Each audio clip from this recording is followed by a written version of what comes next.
Hello, this is Arran McSporran, professional bass player from the UK. I've been asked by Adam of BassPlayersUnited.com to give a small bass lesson. So what I thought I'd cover is a little bit about my right hand technique, why I use what I use and why I don't use what some other people use. I'll also start with a few exercises for general two-finger playing that most people are going to use. So first off, I'll just quickly explain about the bass. It's a 6-string bass tuned with a B on the bottom and a C on the top. So I've got B, E, A, D, G, C. So my E, A, D, G, 4 strings are in the middle, so I'll demonstrate most of my stuff on that for now. Now when I'm playing with my right hand, generally I'm going to be using 3 fingers with my right hand. Sometimes I'll branch out into using 4 fingers. I use my thumb as well for a few things. So generally I'm trying to use all the digits on my right hand. So one of the things that I'm going to explain first for for most people who are going to be using 2 fingers is something that a lot of my students have found very helpful, especially students that have come to me after they've been playing for quite a long time, because sometimes they'll find that they're getting to a bit of a plateau in terms of speed and moving across the strings. So one thing I'll explain is something that you might not necessarily have thought about, and I think you should think about it because it will really help with bringing a nice consistency across your right hand when you're moving across the strings. Now essentially, if you're going to be moving across the strings, you're going to be using either an odd number of notes on a string or an even number of notes on a string. That's going to be it if you're playing a consistent grouping. So do do do do do do do do do do do do. It's either going to be an odd number or an even number of notes. So if you're using 2 fingers, generally what's going to happen is, if we're going to be playing, I'll demonstrate odd numbers first, 3 notes on a string. If we play 3 notes on the E string, we've got 1, 2, 1. Now, when we move to the next string, we're going to be alternating, so we're going to play the 2nd finger on the next string. 2, 1, 2. Next string is going to be 1, 2, 1 again, and the next string is going to be 2, 1, 2. Yeah? So, on an odd groupings, on ascending strings, your leading finger for each new string will change. So it will be 1st finger for the 1st string, 2nd finger for the next string you go to, and so on. Now on the way down, it will change, because what I use a lot, and I suggest you try it as well if you're not used to it, is what's essentially called a raking technique, which is where you're using the same finger to move between the strings. So if I'm going to be moving on the way back down, I'm going to essentially start with my index finger. I can demonstrate at least. So I'm going to go 1, 2, 1. Now because my finger's already landed on this string here, I'm now going to use the same finger to pluck on the next string. And because this finger's still here again, 1, 2, 1, 1, 2, 1. Now obviously the advantage of this is it means you're actually making far less moves with this hand. Instead of playing 12 notes, you're actually making 9 movements with the right hand instead of 12. So it brings much more consistency across your fingering there. Also, the main thing with these crossing across the strings is you want to make sure you can do it with either finger leading. Because if you are going to go 1, 2, 1, 2, 1, 2, 1, 2, 1, 2, 1, 2, and then go back down again, 1, 2, 1, 1, 2, 1, 1, 2, 1, 1, 2, 1, you're now going to ascend the strings on a 2, 2, 1, 2, 2, yeah? So you're basically going to keep going like that. So that's the thing to watch out for when you're moving across the strings with odd numbers. So it's alternating fingers on the ascent, the same finger leading on the descent. Now if you're going to play an even number of notes on a string, it's actually the opposite way round. So if I'm going to ascend, I'm going to play 1, 2, 1, 2, 1, 2, 1, 2, 1, 2, 1, 2, 1, 2, 1, 2. Now on the descent, I'm going to go 1, 2, 1, 2, 2, 1, 2, 1, 1, 2, 1, 2, 2, 1, 2, 1. So on the ascent, the leading finger stays the same. On the descent, you're using an alternate finger each time you move to a new string. So once you're aware of that, it can really help you if you're trying to move across the strings, because especially if you're going to try and play, for example, 3-note per string, you can really work out essentially what's going to happen with your right hand, especially on the descent. You're also going to be using, for example, this one, 2, 1, 2, 2, 1, 2, 2, 1, 2, 2, 1. Yeah. So that's the thing to watch out for with the right hand when you're using those techniques.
So now you're used to moving across the strings with 2 fingers.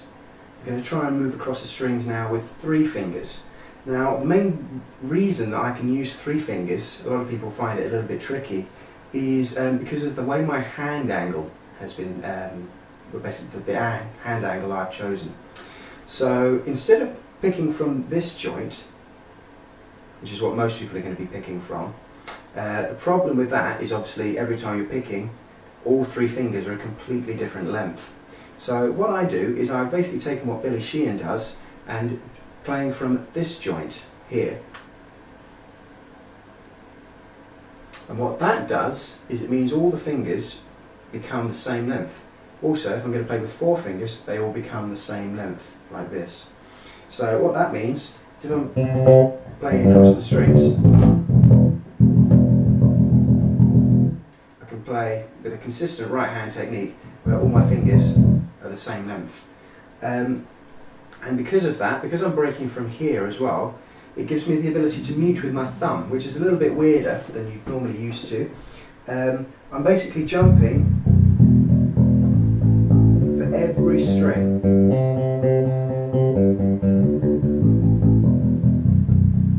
So whichever string I'm picking, my thumb is on the next string. Yeah? So I'm basically moving on the string next to it. Well, now the advantage that this gives me, especially with the 6th string, is something a lot of people aren't doing, which is this bass has got a huge amount of sustain. So if I just play this A, if you can hear that, that's my A string ringing.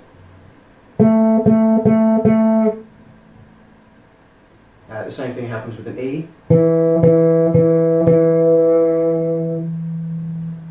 Yeah, that's my E string. So I have that problem if I just play any note on this fretboard, it's just going to start any strings that are related to that note ringing. So what a lot of people should be doing really on these extended range basses, also on the 4 strings as well, is moving your thumb to make sure that you can anchor those notes. It works for me at least. So if I'm on this C string,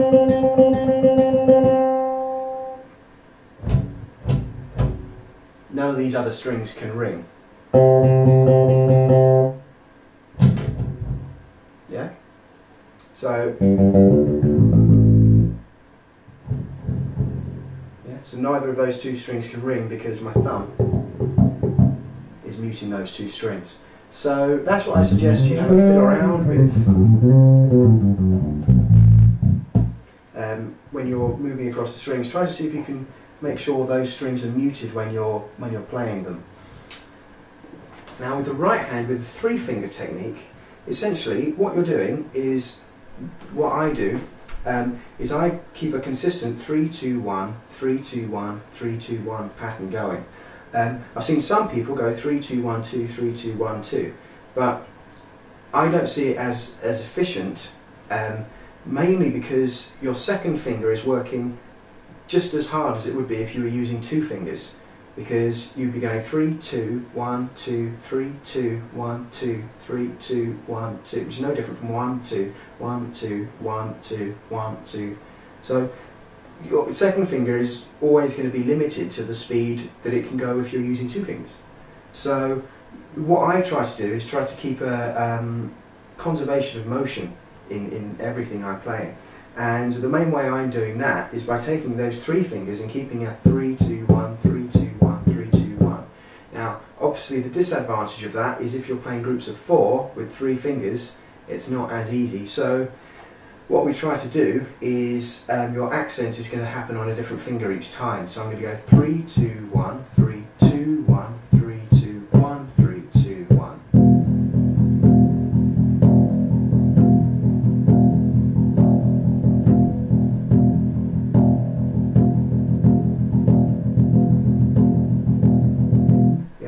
So that's essentially an exercise just to get used to that.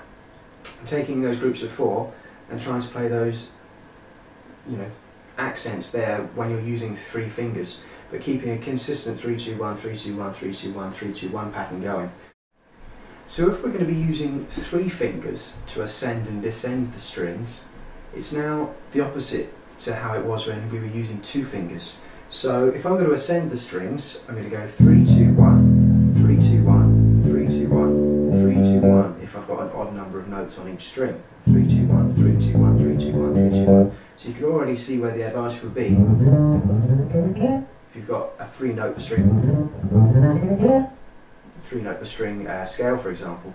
Now descending, it's the opposite to how we were ascending. We've got 3-2-1, 3-2-1, 3-2-1, 3-2-1. Now on the descent, it's going to be a different finger leading each time we're going down. And also because we're using 3 fingers, it's going to be a different finger each time. So we're going to have 3-2-1, 1-3-2, 2-1-3, and then 3-2-1 on the bottom string with a 4-string bass. On a 6 string, it's 3-2-1, 1-3-2, 2-1-3, 3-2-1, 1-3-2, 2-1-3. So that's essentially the thing to just be aware of, because you're going to have different leading fingers on the descent with these ones. So go 3-2-1, 1-2-3-1. Yeah, that's a leading finger on the way down. So that's with an odd number of notes on a string. On an even number of notes on a string, you've got 3-2-1-3, 2-1-3-2, 1-3-2-1. So every time you move to a new string, it's a different finger leading. And on the descent, we've now got 3-2-1-3, 3-2-1-3, 3-2-1-3, 3-2-1-3, if we're playing 4 notes on a string. Yeah? So that makes it a lot easier on the descent. Yeah? Just moving across those strings with the 4 fingers. Well, 4 notes with 3 fingers. I also move out and use 4 fingers sometimes, which is going to be using my little finger. Now, my 4-finger technique is different from this kind of new one I've seen recently, where you're using your thumb and then these other 3 fingers, which is fine, but I don't see a purpose, if you're going to be moving in an improvisational context, if you want to use 4 fingers, to me, I don't see the purpose of I'm going to now play with 4 fingers, change hand technique, and then go back to my original hand technique to carry on using 2 fingers, for example. So what I try to do is I just add my little finger in whatever I'm playing. So I've got,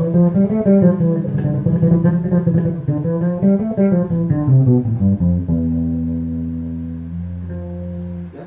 So my little finger is already there.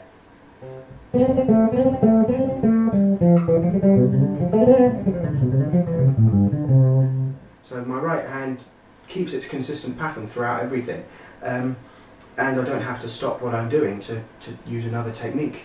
So that's why I do what I do with my right hand.